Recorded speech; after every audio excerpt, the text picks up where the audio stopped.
Jewellers, சுபிட்சத்தின் அடையாளம். முதல் கிளை பெரம்பலூரில் திறப்பு விழா சலுகையாக பவுனுக்கு ரூபாய் 1500 தள்ளுபடி. இது பாரம்பரியமிக்க சென்னை சில்க்ஸ் குழுமத்தின் ஒரு அங்கம்.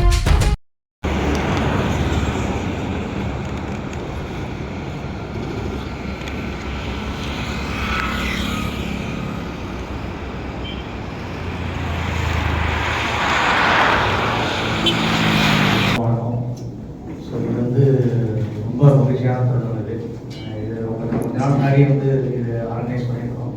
அப்படியே கொஞ்சம் டைம் இல்லாதனால இப்போது ரொம்ப சந்தோஷம். வாழ்ந்த நன்றிகள் தான் சொல்லிக்கிறேன். என்ன விஷயம் அப்படின்னா, நம்ம 100 சிறுநீரக மாற்ற விஷயங்களே வெற்றிகரமாக கலந்துருவோம். ஸோ இது அதுக்கப்புறமா தான் துரதிருஷ்டவசமாக அந்த கொரோனா வந்துச்சு. ஒரு 1.5 வருஷம் 2 வருஷங்களால் எங்கள் ஆப்ரேஷன் பண்ண முடியல. ஏன்னா கவர்மெண்ட் ஆர்டரே தான் இருக்குது. ஏன்னா அந்த கோவிட் வந்துச்சுன்னா டிரான்ஸ்ஃபார்மர் பேஷண்ட்ஸுக்கு கொரோனா வந்துச்சுன்னா அவங்க ரொம்ப travel convenience. On this note, I would like to thank everybody involved in making the achievement possible.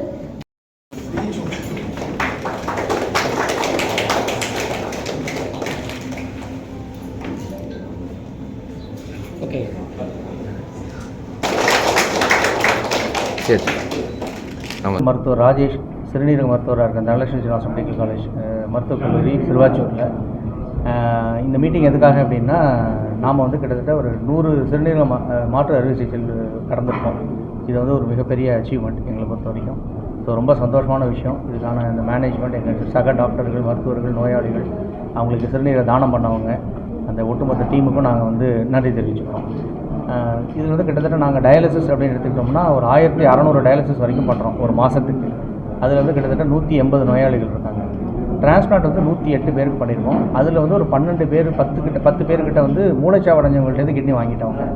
மிச்சம் 97 96 பேர் உயிரோடு இருக்கிறவங்க தான் கிட்னி கொடுத்துருக்காங்க. ஸோ அதில் கிட்டத்தட்ட நான் சொன்ன மாதிரி 97 பேருக்கு உயிரோடு இருக்கிறவங்க கிட்னி கொடுத்து டிரான்ஸ்ஃபார்ம் பண்ணியிருக்கோம்.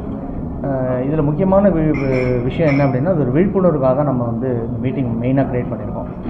அதாவது சிறுநீரக தானம் பண்ணுறதுல எந்த விதமான நஷ்டமும் கிடையாது. ஒரு சிறுநீரகம் உயிர் வாழறதுக்கு போதுமானது, தாராளமாக போதுமானது. எல்லா வேலையும் செய்யலாம், எல்லா சாப்பாடும் சாப்பிடலாம், எல்லா விதமான செயல்களும் முன்னாடி மாதிரியே மேற்கொள்ளலாம் அப்படிங்கிறத தானம் கொடுக்குறவங்க புரிஞ்சுக்கணும். ஸோ அதுதான் ரொம்ப ரொம்ப முக்கியம். ஒரு சிறுநீரக தானம் பண்ணுறதுனால ஒருத்தரோட உயிர் வாழும். அந்த உயிர் வாழும்போது அந்த குடும்பம் நல்லாயிருக்கும். அந்த குடும்பம் நல்லா இருக்கும்போது அந்த பரம்பரையும் நல்லா சந்தோஷமாக வாழும். ஸோ